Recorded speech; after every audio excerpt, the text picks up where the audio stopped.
Hey everybody, this is Morgan J. Ingram here with another Chronicle on the SDR Chronicles, bringing another special guest, Jack. This is the guy on social selling, and I felt like it was only right to bring him on the Chronicle today so you guys as sales development reps, leaders, and in sales organizations can understand the fundamentals of social selling and how to use it effectively. So without any further ado, I'm going to let Jack introduce himself as we go into the topic of social selling and how to do it right.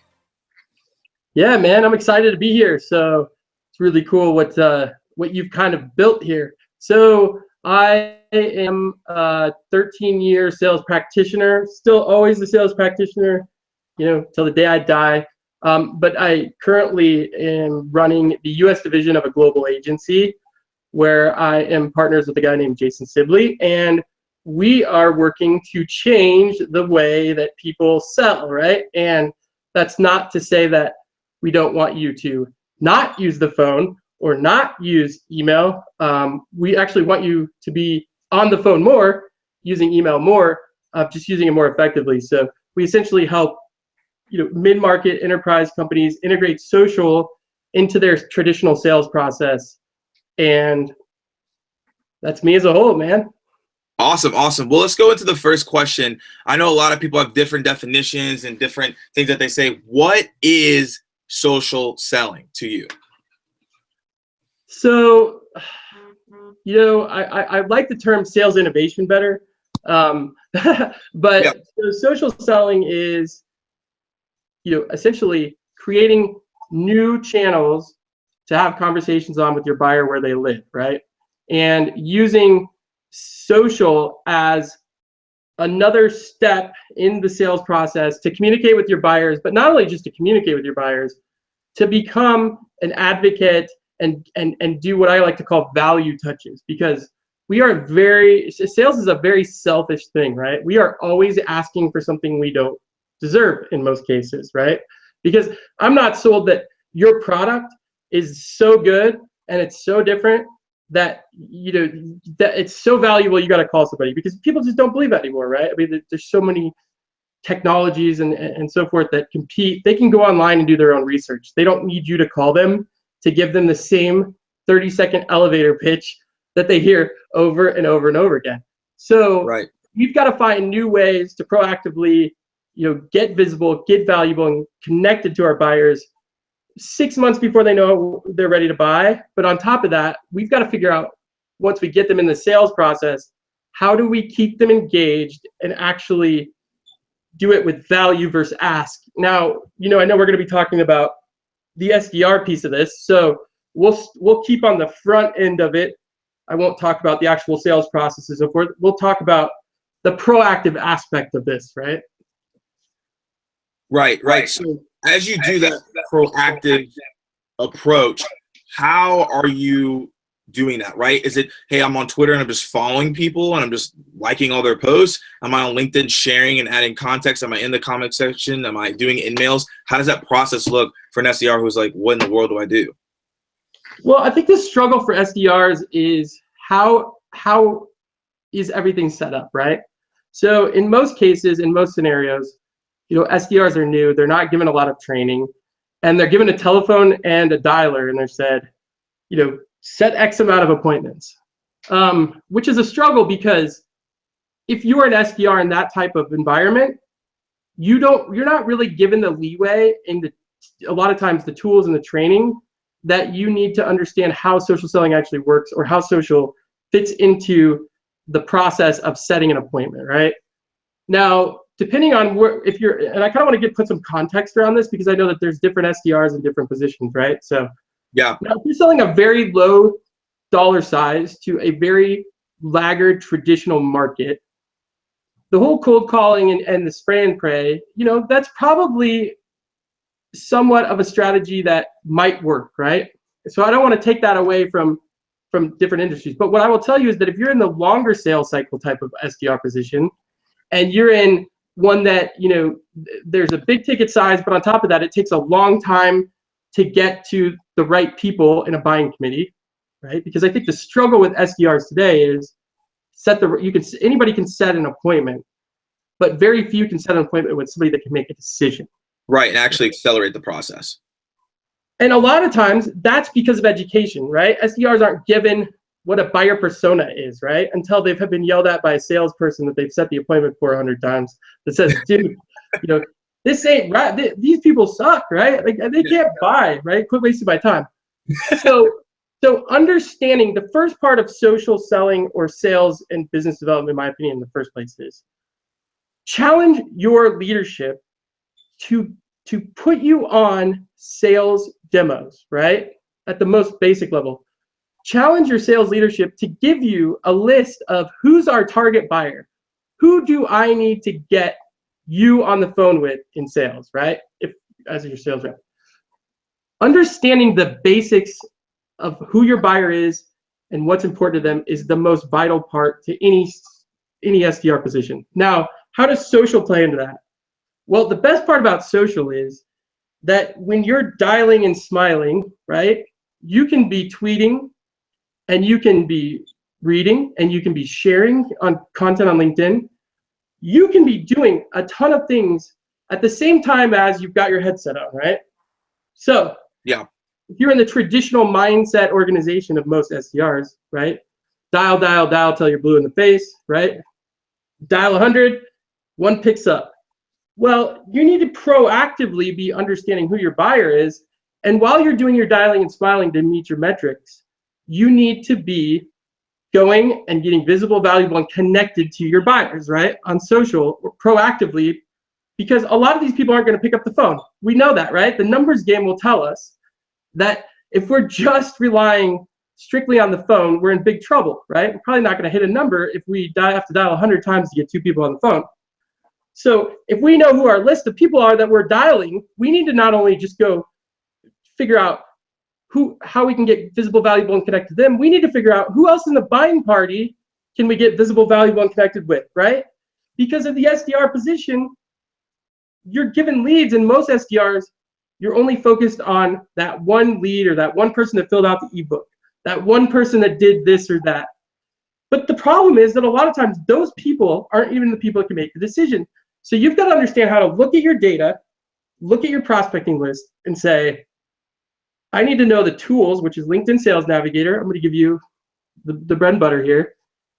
When you're dialing that person, go into LinkedIn Sales Navigator, right? Look them up, and above LinkedIn Sales Navigator, it'll tell you lead recommendations. Those are the closest people that Sales Navigator or LinkedIn says can make a decision or influence a decision around that person, right? Step one as an SDR is know your buyer, but even more, know your buyer's buying committee and the influencers around that. Because now you open up more opportunity, right, to get somebody that can make a decision on the phone. That would be step one in the social selling process, which is being able to find who those people are, right? LinkedIn, you're going to be able to do that. To be the most efficient, you need to have the tools. LinkedIn Sales Navigator will get you that basic information just to get started. I love it. And I love how you broke down the process of understanding, hey, if someone's reaching out on this level or someone's on this level from an SDR process, because it's important because, each, ADR, BDR, SDR, there's so many titles now of what exactly you're reaching out to and how you're doing it. So let's kind of talk about the LinkedIn Sales Navigator. I found when I was an SDR, when we got out, that was like the best tool in the world. I don't know why we didn't get it earlier because it was just so amazing. Kind of talk about how you can use that to do social listening and also to get in front of those key buyer personas that you talked about. So in the SDR position, I look at everything as touches, right? So there was a data done by HireVue, I think a year or two back, that said it took 17 touches on average for them around a buying party to get an enterprise appointment, right? So what that tells you is that it takes a lot of communication and messaging and touches and conversations just to get somebody into the appointment, right? Like we want to go past the appointment piece because then we're talking a lot more.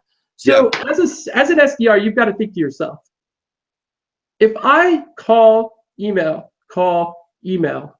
is that an effective way to get to the right people? Because if I call somebody 4 or 5 times and they don't answer, the shift is maybe they don't communicate on the phone, right? In the digital age, we all communicate in different places. I will tell you, that I don't answer cold calls, right?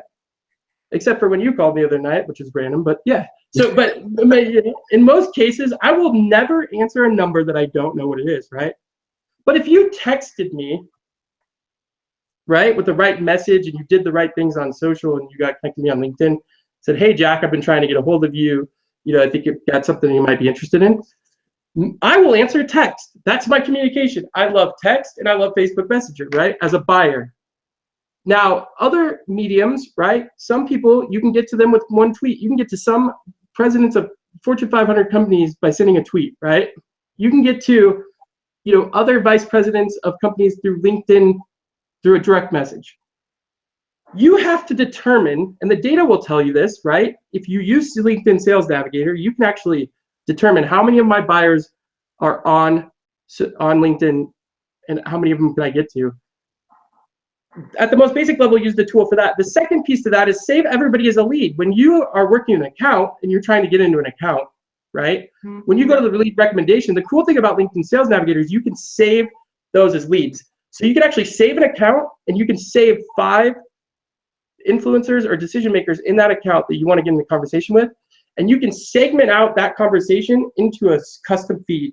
So what you want to do is you want to leverage social data and you want to figure out, how do I organically get into a conversation leading with value versus ask? How do I eliminate 17 touches of phone, email, ask, beg. And I flip the mindset to, I'm not going to quit just calling them, right? I'm going to keep trying that medium. I would say the problem with SDRs today is they call too many times. Like I'll tell you that I think more companies, organizations of their SDRs do more harm than good for the organization, because there are companies that I will not buy from because I've had SDRs that called me more than a collection agency, right? Yeah. It's a bad taste in my mouth, right? So you've got to learn in the SDR role, which is very important. I think a lot of organizations, they treat their SDRs like, dog meat, right? Like, well, bring them in, we're not giving any training, and they'll either make it or they won't, right? We don't care. But that's a big problem, and we'll dive into that a little bit later. But as an SDR, you've got to do the right things, and with LinkedIn Sales Navigator and the technology, it allows you to segment out conversations, understand what's going on in their organization, right? Did they just get funding? Because that's a good sign that that's probably an account that you want to spend your time on, right? You want to spend your time understanding and getting visible value when connected to 4 or 5 decision makers, and it's worth it, right? It's worth getting into conversation and spending the time and being patient, giving the value on the front end to get the ask on the back end. Either it might take a little bit more time, but that they just got $4 million, right? So, so now that you can have a really, really good sales conversation when it comes down to it, when you get the right person on the phone, because budget's not a concern, right? Number one thing we're trying to take out. But social allows you to see all of this information, and what you do with it is up to you. But I will tell you, in this SDR role, the most important thing you could ever do is you can say, flip your mindset. How can I give as far as value touches go? How can I share this piece of content and tag them in it that they just wrote a LinkedIn publish, right? How can I go engage on their LinkedIn publish that they just wrote and start conversation and give them value? And what I mean by value is that if you write a LinkedIn publish, and you and I both know this, Morgan, you put a lot of time into it, right? You put your heart, you put your soul into a lot of this stuff. You're passionate about it. And the number one thing that makes me feel good is when somebody compliments me on something that I look as a piece of artwork, which is my content, right? So there's a little bit of a simple piece of value, right? Now, there's other ways that you could look at this. You can look at this as you're an SDR and you know that you've got a company that you set an appointment with and sold to, kept the relationship with them, that is looking for another technology, and it just so happens to be the one that you're prospecting, right? This is where SDR's got to get creative. Who do you know that you could connect to your prospect that you're trying to get in a conversation with, leading with value versus ask, which means, hey, I've got a customer, somebody I've been working with, that's looking to fix this problem, and I think you guys might be able to fix it, right? That's huge. Could I get on the phone with you? I've got a few questions, and then I'm going to warm lead my customer over to you. And you know what you're going to do? You're not going to talk about your product at all. but you're going to ask them the questions that your customer wants, and you're going to connect your customer to them. And you know what happens after that? People that give people business, what do you think happens in return? They're going to get business. Well, they're going to at least give you a shot at business. They're going to give you what you need to fulfill your quota as an SDR, which is the appointment, right? Exactly.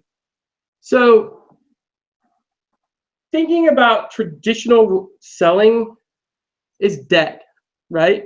The phone's not dead. The email's not dead. But what's dead is doing it in a way that's non-personalized, that's all ask, and there's no value. And as an SDR, you've got to figure out how you can beat the way that everybody else is trying to set the appointment and beat it with value versus ask. And if you can do that, you will win and they will lose.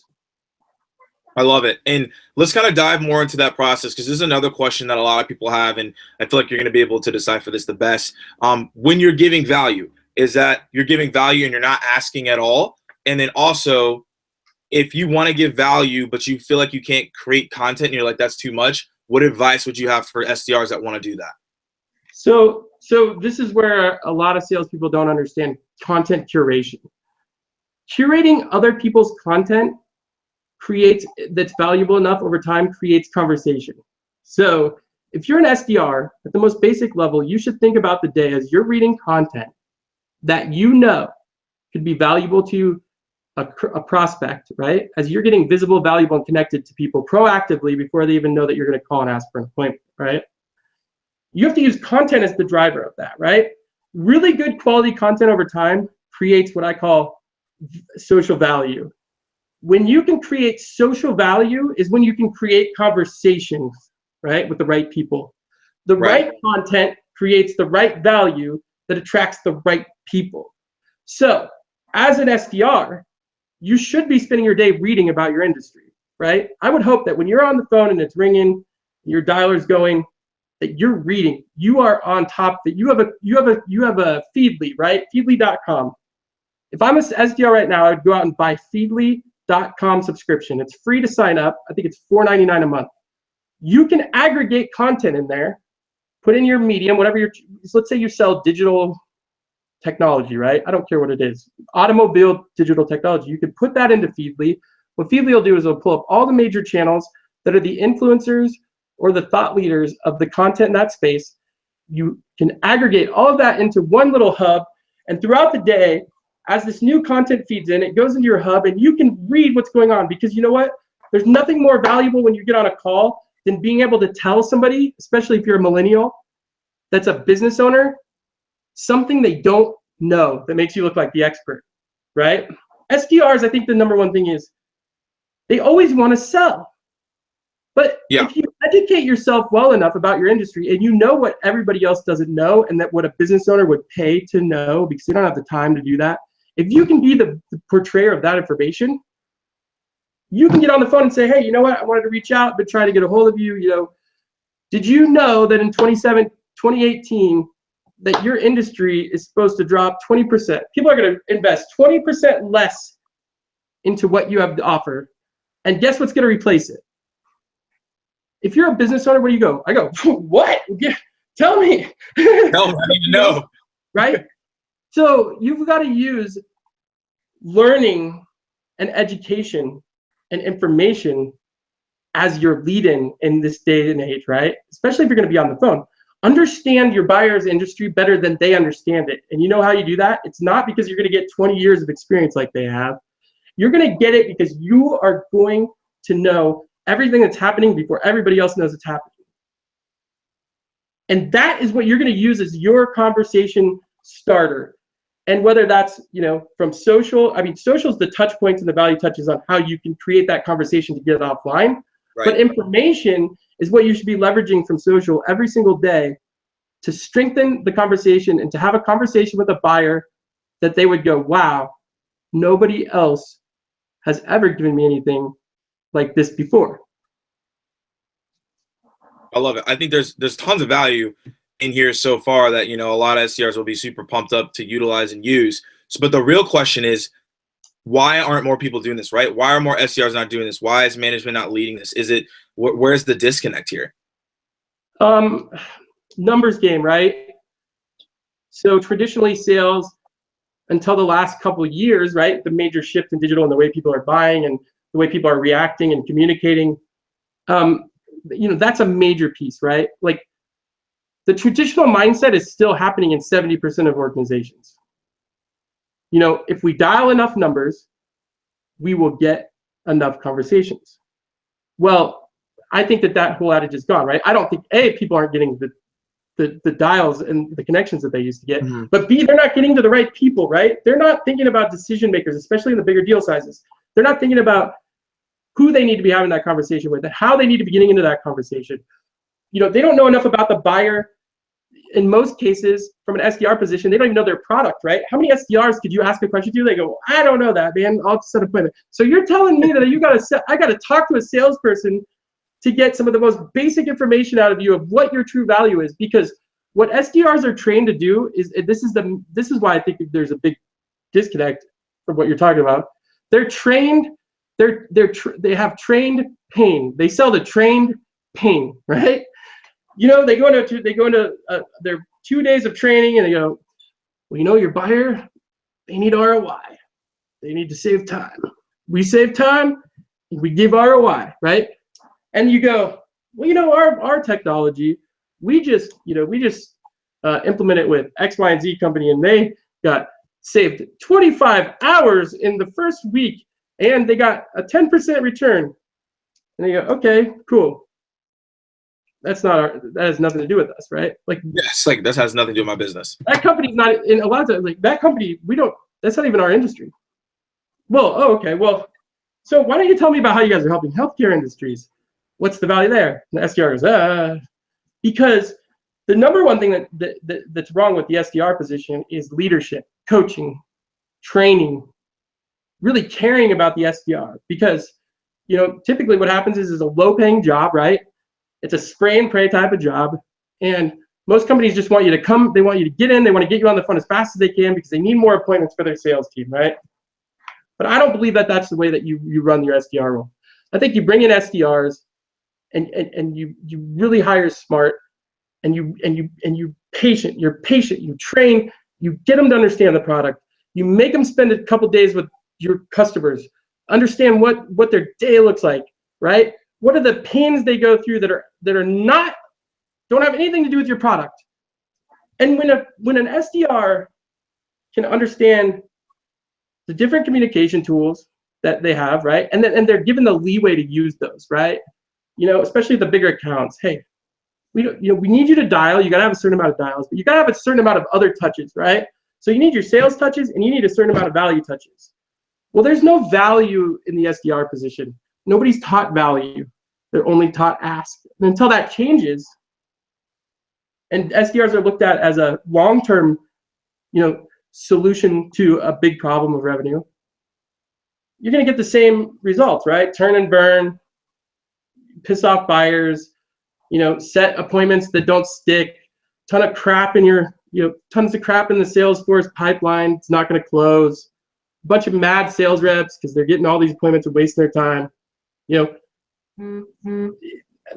all starts from the top down, right? So, of course, at the SDR role, I would challenge you that if you're in an SDR position right now where you've got no training, you really love sales, you don't see room for growth, and you're just looked at like a number, here's the best piece of advice I'm going to give you. Go look for a new sales job because it's going to hold you back. You need to go to an organization like Terminus, right? Look at what they've done with you, Morgan, in 1 year. In 1 year, they've allowed you, they've coached you, they've taught you, right? They've let you test ways to get to your buyers leading with value versus ask. And you're growing. You're 1 year in and you're on fire for sales. And I think that a lot of sales reps that are young, that are hungry, that enjoy sales, be smart about where you spend your time selling, where you spend your time learning, and what company you're going to help build. Because the good companies, they're gonna spend their time with SDRs. They're gonna teach SDRs the right way to sell. They're gonna teach SDRs, and here's the funny thing is, how many times do sales leaders teach their sales team and their SDRs to sell the way they would never buy? A lot. A lot. So what I want and challenge you to do is to go find an organization that's all about growth, that's all about building you, training you, and showing you the right way to sell, and give them your time, give them your attention, and do that now. Don't get stuck selling the way you don't want to sell. No, I agree, and I do believe that, you know, the training, the coaching I got from Terminus has been really, really beneficial, and they've allowed me to do certain things that I feel like in other organizations would have not even been allowed at all. And I believe it's because of that mindset of, hey, these are things how they've worked in the past. I'm going to continue to build on that. I don't know anything about social selling, so I'm not going to teach someone that. But I think we are coming to the age right now where, like, everything is digital. Like, you know, most people do not respond to their phone calls. Most people don't even read their emails, but they're more active on a Twitter or a LinkedIn or even a Facebook or Instagram. It depends on where your audience is. So I think, yeah, now we're in that age, and I think it's understanding where's your audience and how can you provide value every single day. Yeah, and how can you do that in a way that gets a result, right? And how good is the product? How good is the training? How good is the sales team behind you, right? All those things matter. And you know, as an SDR, and I see this all the time, I get SDRs reach out to me, you know, this is how we do things. And I said, well, here's the deal. Most of the time, you're not if you're in an organization where you don't like what's happening, it's not going to change, right? Most likely, you're not going to change it. And most of the time, laggard mindsets have a really hard time with change. So the only way you change that is you have to analyze your situation, figure out if you feel good about the product, about the company, about about yourself when you leave there. You know, it's not just about setting appointments. It's about giving buyers a good experience. It's about doing the right things, right? It's about, you know, selling a product that you believe in. And I don't think that the SDR role, and a lot of SDRs, especially ones I talk to, I don't think all those things are aligned. So, you know, before you even think about social selling, start to think about your scenario, where you're working. Are you happy? Are you learning? Are you growing? Are you evolving? Are you pissing people off just dialing them all day? Because I'll tell you, that's not the way to sell. It's a terrible tactic. It might work for some companies, but I'll tell you right now, I would never feel good. I don't let my salespeople sell that way. I don't want my salespeople leaving the office and feeling like they just begged for business all day. You know, start to understand these tools. Now, we don't have time for me to dive into it, but of course, you know, there's lots of resources. You know, read, learn, get connected to smart salespeople. If you're an SDR right now and you're young, reach out to Morgan and get an email to him.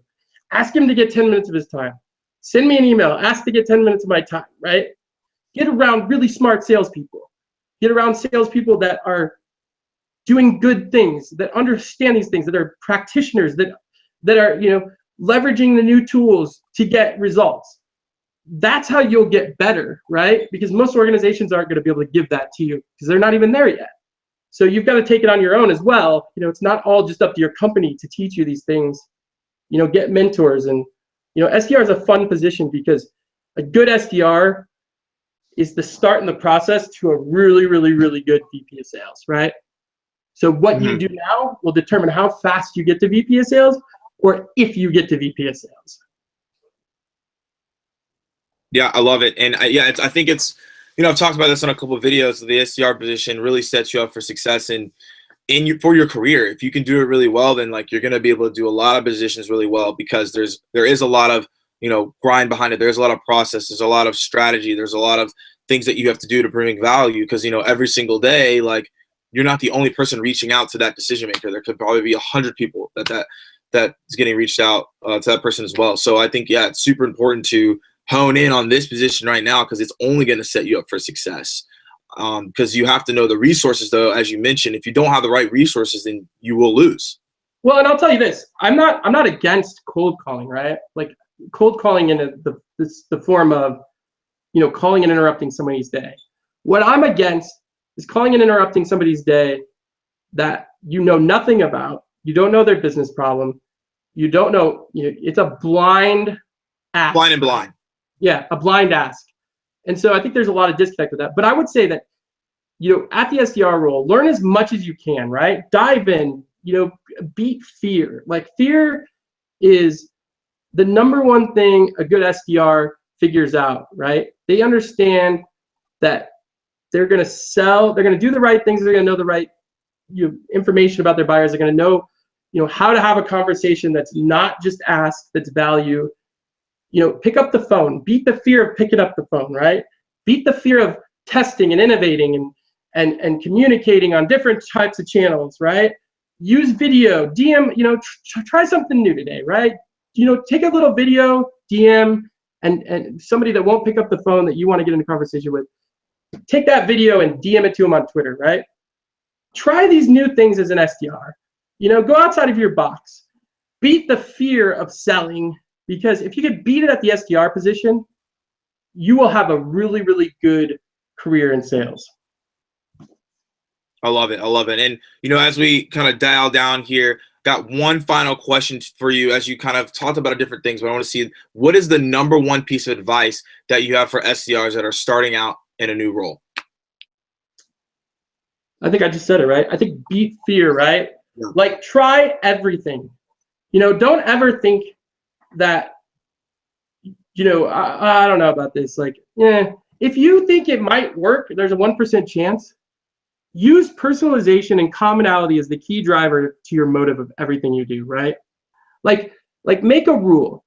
If I don't know one thing personally about them and one thing professionally about them in my email messaging, it's probably not a good email, right? Yeah. Challenge yourself to test. But while you're testing, what you really need to do is challenge yourself to A, pick up the phone, and B, pick up the phone and challenge yourself to know one thing about them personally, one thing about them professionally, and try to lead and start conversations that don't talk about your product, right? Like, SDRs are always trained to sell, but the problem is selling doesn't work, right? Anybody that just sells and sells and sells all the time is usually not successful at sales. Mm-hmm. Learn how to start conversations that don't sell. Use personalization as commonality as that driver. And if you can start doing that and practicing and innovating and working on different channels and mediums, along with the phone, along with email, it's gonna be fun. You're gonna figure it out because you're gonna beat fear and you're gonna understand the commonality and personalization and commonality in everything you do in sales works, and it will always work. And if you can figure those two things out, you win. Awesome. Well, Jack, thank you so much for diving down into social selling practices, firing up SDRs worldwide to get them going, to get everyone in this process of seeing success as we move into this deeper diving into the digital age. So once again, thanks, Jack. As I always say, guys, keep dialing, and I'll see you guys soon.